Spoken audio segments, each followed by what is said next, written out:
فهيمة حمام منسقية كونغرسار لحلب.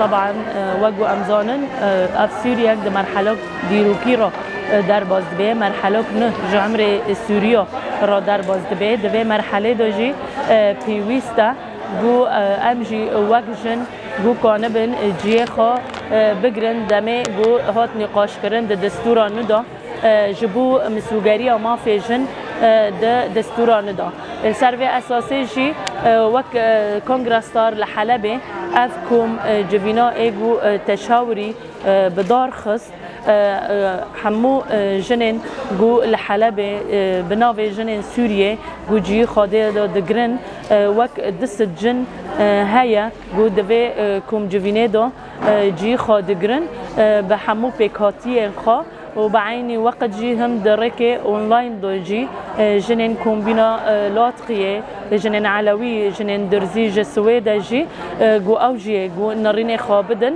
درباري في مجاري طبعا افكم جفينا جيد بن سلوغانا جبو سوريا ديمقراطي ما في جند دستورا ند ام سوغر بكن هات بدار خستن ما ديجي يعني باري فيجي هرتم جن حمو ايريش لسر جنيبين راستي هر تشتكي هاتن راستي ليداني اغتصابي لحر تشتكي وحتى جيشت اصلكي جن هاتن فروتانجي د سيكادا السيرفي اساسي جي تجربه جني هري ماكن بفكركي ازاد تجربه خد خساريه ديمقراطيك دا هيا بوكاني جني د حمو جيهان دا جي خاغرت بفلسفه نتوى ديمقراطيك دا جو مسوگرجي كر او جن جو كانبه ديالي سياسي دا ديالي لشگري دا ديالي ابوري جواكي عدالة دا حمو جين بشن جيهاني بشن جيهاني جو كانبه جي خا بگري حتى جشت اصل الشهادات جي وك جن خا اثبات كر جنان سوري جنان كرد بي بيشنگ اي جنن ديتر چه عرب دبي كرد دبي مسيحي دبي حمو جن جو تكوشينا خا كرن برخدانيا خا لحمو همبر حمو إيريشن جو هم ديالي ذهنيات جواك دا ديالي إيريشن جو سر مدى آلان مداتين أو جي جن كاني خا إثبات كرال سر في أساسي اف تجربة جي ام دخازن وك دنگكي جنين سوري بياكن جو امكانه بن في تجربه الحمو سوريا جي بلاف بكن سوريا كنا آوا بكن برنگ جنه جو ببي سوريا ديمقراطي پر رنگي نانوفندي تيدا وك قل سوريا بتواهي جواكا سوريا جو بعدالات وك هافي كان بن جيان بكن ام بفلسفه جن جيان ازادي نزيك دبن لا حمو جنين سوريا بانجي دكن جو ام دنگ خواب يكن دنگ خواب بلند بكن او كانبن يكبينك آوا بكن جبو سوريا كنا سوريا حمو سوري كانبن جي خاطي دا بگرن و بتايبت وك جن جي ما في خا مسوگر بكي دا دستوران دا الهام حميدو. هلا مع احترامي الشديد لكل المشاكل اللي انطرحت وكل المشاكل اللي نحن حكينا فيها، نحن كنساء هون متواجدين مشان نوصل لشيء رئيسي هو الحوار الوطني. طب نحن كنساء هلا عم نتناقش نحن المشاكل كلياتنا بنعرفها وكلنا نحن عايشينها بكل الاتجاهات، سواء العنف الاسري او الاقصاء او تحديد المسؤوليات او عدم الافصاح عن مشاعرنا ورغباتنا. طب يا ترى نحن حددنا اهدافنا شو هي لحتى نحن نطرح فيها مشكلاتنا وحلولها وطريقه الحلول والبدائل عن الحلول لحتى نوصل للحوار الوطني. مثل ما ذكرت الاستاذه نحن هلا في عندنا مشاكل كثيره، يا ترى فينا نحن نعمل اعتصام؟ طب نحن بالمحافظات السوريه كلياتها المشاكل نحن بنحددها كنساء، شو هي مشاكلنا؟ شو هي اهدافنا؟ شو هي حلولها؟ ان الثقه كلياتها بتنسيق واضح وصريح بكل الاتجاهات العمليه والاجتماعيه والاسريه، وكل مشكله طبعا رح يكون فيها الحلول الماديه والاجتماعيه والنفسيه، لحتى لما نقدم الحوار الوطني نحن نكون جاهزين لهذا الشيء. بقترح مع الاستاذه انه الاعتصام نحن هيك كحل بديل لما ما رح ينقبل يدخل المراه السوريه او تدخل المراه السوريه بالحوار الوطني. هذا الاستبيان لازم ينحط بجميع المحافظات السوريه عن طريق مؤتمر محدد للجميع بكافه الاتصالات او التواصل الفعال بين كل شرايح النساء بالمحافظات السوريه. نوصل لاستبيان واضح. لما نحن ما رح نوصل للحوار الوطني، رح نعمل اعتصام او لا، رح ناخذ قرار واحد او لا، بغض النظر نحن مشكلاتنا فينا نحلها، فينا نلاقي حلول كثير القانونيه والاجتماعيه وكلياتها، بس نحن نحدد بالاول فينا نكون مع بعض لنلاقي هي المشاكل ونطرحها ونلاقي حلولها. مدنيا من خلال اقامتي في حي الشيخ مقصود شاهدت تجسيد الديمقراطيه باجمل صورها، حيث لا عنصريه ولا اقصاء، تساوت فيه جميع المكونات في الحقوق والواجبات، فهي تجربه فريده ومميزه نتمنى تعميمها على انحاء كافه سوريا الحبيبه. وشكرا. شكرا. هي جديدة ومتجددة كتجدد الفجر في كل يوم جديد بعد ليل طويل. مني أنا حنيفة عجاج، ناشطة ثقافية ومدنية تعنى وتشارك وتدعم المرأة وحقوقها. من هذا المنبر نتمنى توحيد وتكثيف وتنظيم الجهود لتكون أكثر قوة وثبات، والانتقال من الحيز النظري إلى التطبيق العملي للمقترحات لدعم المرأة والوصول لمكانة مرضية لها وأسوة بمكانة المرأة في المحافل الدولية، وحبذا تعميم التجربة الرائدة للمرأة في الإدارة الذاتية إلى كافة المناطق السورية. نود التركيز على رعاية السيدات المسنات وضمان حياة كريمة لهن اقتصاديا وصحيا ونفسيا عبر تشكيل فريق رسمي إنساني يسمى ببسمة أمل للسيدات اللواتي هجر أبناؤهن تحت ضغط الحاجة المادية والحاجة للأمن والأمان والسلام، وتقديم الدعم الرمزي المادي والنفسي لتلك السيدات التي منحت وأعطت لسنوات عديدة، والابتعاد بها عن كل أشكال العنف. خير جميع النساء. زينب بوسة من حزب التحالف الوطني الديمقراطي السوري حلب. ما زالت العديد من النساء والفتيات في شتى أنحاء العالم يتعرضن للتمييز القائم على أساس الجنس والنوع الاجتماعي. فمن حق المرأة العيش بدون التعرض للعنف والتمتع بأعلى مستوى من الصحة الجسدية والنفسية، وحصولها على التعليم وحيازة الممتلكات وعلى أجور متساوية. فالمساواة بين الرجل والمرأة هي أكبر الضمانات الأساسية لحقوق الإنسان، وأن تتولى الدولة وخاصة للمرأة المهمشة والفقيرة. فالتمثيل العادل للمرأة في المجالس المنتخبة وتتضمن أيضا حقوق الاقتصادية والاجتماعية والثقافية، والتمكين الاقتصادي للمرأة وقدرتها على المشاركة على قدم المساواة في الأسواق والمشاركة الهادفة في صنع القرار الاقتصادي على جميع المستويات من الأسرة إلى المؤسسات الدولية، وبهدف تعزيز التمكين الاقتصادي للمرأة الزيادة الإنتاجية، وأن تكون للمرأة دور أساسي في المشاركة بالمؤتمر الوطني. مع تمنياتي للملتقى بالنجاح. وكان لي الفخر بأنني كنت من إحدى المناضلات والمقاومات في هذا الحي الصغير، والذي يشكل أكبر مقاومة وشكلت أكبر مقاومة في حلب، هذا الحي الشامخ كشموخ قلعة حلب. الكاتبة ليلى خالد وإدارة مشتركة في منتدى حلب الثقافي. في البداية علينا أن نسأل سؤال: ترى لما يتم استهداف المرأة بهذا الشكل؟ ولماذا الصراعات تكون على الأرض الواقع حول السياسات وحول الثروات الباطنية والطرق التجارية، وهناك سياسات استراتيجية ترسم، وبالإضافة بالجانب منها هناك سياسة كبيرة وهناك تهميش وإقصاء وصراع يمارس على المرأة. المرأة يا نساء يا رفيقات تشكل الوتر الأساسي الذي يربط الإدارة مع المجتمع. طبعا تيمنا بنظرية فيثاغورس أتحدث، وهذه عن تجربة. عندما ننظر إلى مقاومة المرأة ونضال المرأة ومشاركة المرأة في شمال وشرق سوريا نجدها هي الوتر الأساسي التي تربط بين القاعدة بين المجتمع وبين الإدارات. لذلك العدو يريد كسر هذا الوتر. إذن علينا ألا نسمح للعدو بكسر هذه الإرادة الحرة، بكسر إرادة المرأة، بتحطيم هذا الوتر الذي يربط بين المجتمع وبين الإدارات. إذا أدركت المرأة من تكون وما هي أهميتها وماذا تشكل، المرأة هي الحياة، هي الكون. في المرأة كلنا نعلم أنها تمتلك ثلاث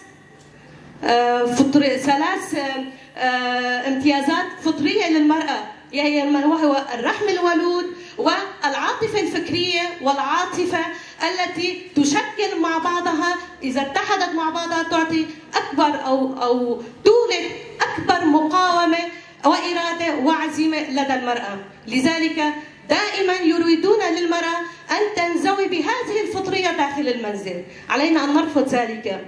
المرأة هي أقوى من ذلك، وبدون المرأة لن يكون هناك مجتمعا حرا، ولن تكون هناك ديمقراطية، ولن ينعم الإنسان أو ينعم المجتمع بهذه الحياة الديمقراطية التي نسعى لها.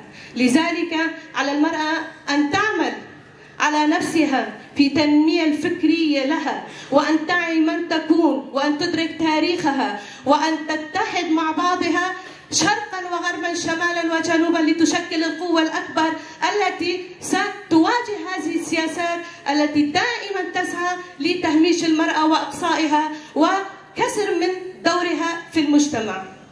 لذلك إذا أردنا أن نكون في سوريا ديمقراطية، في سوريا تعددية، في سوريا لا مركزية حرة، علينا أن نتحد معا جميع النساء.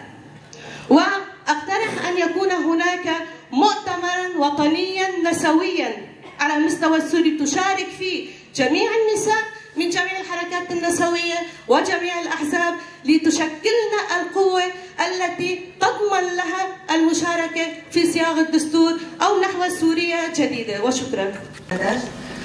بالبداية تحية حب وتقدير لجميع النساء الموجودات في هذا الملتقى السوري والحاضرات لإيصال صوت الحق والعدالة من جميع النساء والمكونات الموجودة في سوريا، ولجميع منا كل الحب والتقدير. وأنا هنا كمكون كردي أطلب من الحكومة المؤقتة الاستجابة لهذه المطالب. أولها المساهمة في المطالبة بالحرية الجسدية للقائد الأمة الكردية عبد الله أوجلان. وثانيها أن تأخذ المرأة حقها في التعليم كحق الذكر من ناحية إكمال الدراسة أو رغبتها في الوصول إلى أي فرع من فروع الجامعة. ثالثها تحديد السن القانوني للزواج وأن لا يكون أقل من 18. ورابعها دخول المرأة وأخذ مكانتها ضمن مجالات الدولة في جميع التشكيلات في الوزارات ومجالس الشعب إلى المحاكم وكافة المجالات المتاحة للرجال، حتى تتمكن المرأة من إيصال صوت جميع النساء إلى من حولها. خامساً أن تكون هناك حرية شخصية سواء من ناحية اللباس أو من ناحية فرض الحجاب. سادساً أن تكون اللغة الكردية كلغة أساسية في مدارس سوريا. وشكرا. الختامي للرأي العام، ونعرف العالم كله على تاريخ وقوة وإرادة المرأة السورية بكل المناطق السورية، وبهي القوة بنقدر نحن نشارك بالدستور الجديد لبناء سوريا جديدة بلون المرأة، سوريا ديمقراطية حرة لا مركزية. البيان الختامي التشاوري للمرأة السورية بحلب. المرحلة التي بدأت بنضال النساء والشعب من أجل الحرية في الشرق الأوسط تدخل منعطفا جديدا بعد كل هذه السنوات من عمر الأزمة منذ 13 عاما. عانت المرأة السورية أشد أنواع القهر والخذلان بسبب الحرب الجائرة التي عصفت بالبلاد، التي أدت إلى تدمير التراث التاريخي والثقافي والشعبي، حيث تعرضت المرأة للنزوع وفقدان فلذات الأكباد والخطف والاغتيال والاغتصاب، وصولا إلى القتل بحجج مختلفة، مما زاد من ألمها ومعاناتها. ولكن كل ذلك لم يكسر من إرادة المرأة، فثارت على واقعها وعملت جاهدة لإثبات ذاتها وقوتها، وخاصة في مناطق شمال وشرق سوريا بفضل نضال ومقاومة وتضحية نساء أمثال آرين مركان، أفيستا خابور، هافرين خلف، سوسن بيرهاد، جيان توهلدان، جولي سلمو، كرم شهابي، زينب سارخوان، منيجة، الريانة يعقوب، والنساء اللواتي يحاربن في خنادق القتال، وبفضلهن تم هزيمة أعداء التنظيمات الإرهابية المتمثلة بداعش والقوى المحتلة ونظام الأسد الفاشي القمعي الذي عمل على تدمير ثقافة العيش المشترك وأخوة الشعوب، وعمد إلى قمع حرية المعتقدات والثقافات المختلفة لسنوات طويلة، مما زاد من معاناة الشعب السوري والنساء خاصة. ولا يمكن إحياء هذه الثقافة إلا من خلال نظام ديمقراطي تعددي لا مركزي يعترف بجميع الاختلافات ويستند إلى المساواة والديمقراطية وحرية المرأة أساساً لحرية المجتمع. حينها فقط يمكن لسوريا أن تصبح وطناً حقيقياً لجميع المواطنين، ولا يجب أن نكرر خطأ الماضي مرة أخرى. فهناك محاولات عديدة لإعادة بناء دولة مركزية موحدة تتجاهل حقوق المرأة والشعوب وتهدد المعتقدات والثقافات المختلفة. هذا السيناريو سيفتح الباب للحروب والأزمات الجديدة، لذلك نرى حل الأزمة السورية وخلاص الشعب السوري من كل هذه الأزمات في نموذج الإدارة الذاتية بشمال وشرق سوريا، فهي تجربة ناجحة خلال هذه السنوات، حيث تم إنشاء نظام يستند إلى مفهوم الأمة الديمقراطية، حيث يضمن تنظيم المرأة في كل المجالات من الدفاع عن النفس إلى السياسة، ومن الثقافة والفن إلى الاقتصاد، ونظام العدالة إلى البيئة. هذا الهيكل التنظيمي الذي بات مصدراً إلهاماً وقوة لجميع النساء في العالم. ففي هذه المرحلة الحساسة والمصيرية يتحتم علينا نحن نساء حلب أن نتكاتف ونوحد الصفوف لنواجه الخطر المحدق بنا. فكيفما حاولنا فلسفة المرأة الحياة الحرة أو الحرية إلى نظام حياتي نستند عليها، والآن نوجه نداء إلى جميع النساء في سوريا لنتحدى ونطور النضال المشترك من أجل سوريا حرة ديمقراطية، لنقف ضد السياسات القمعية والراديكالية للسلطة الذكورية، لنبني معا سوريا جديدة ديمقراطية بريادة النساء. بعد النقاش توصلنا إلى النتائج. أولاً، تنظيم فعاليات مطالبة بضمان حقوقها وحرية المرأة السورية في الدستور الجديد. ثانياً، العمل على تحرير كافة المناطق المحتلة في سوريا وعودة المهاجرين إلى ديارهم. ثالثاً، دعم المبادرة في شمال وشرق سوريا في كتابة العقد الاجتماعي للمرأة. رابعاً، مشاركة النساء بنسبة لا تقل 50% للمناقشة عن النظام الجديد في سوريا في الاجتماعات والمؤتمرات المزمع عقدها، وعدم إقصاء أي مكون أو أي معتقد. خامساً، المطالبة بعدم فرض أي قيود على حقوق المرأة في كافة المجالات واحترام إرادة المرأة، سواء في اللباس وفي التعليم وأيضا في العمل والسفر وأسلوب الحياة وإلى آخره. سادساً، تمثيل ممثلات عن المرأة في لجنة كتابة الدستور الجديد.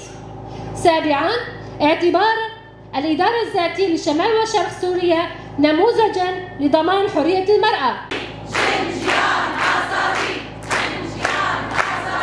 بسروق جيان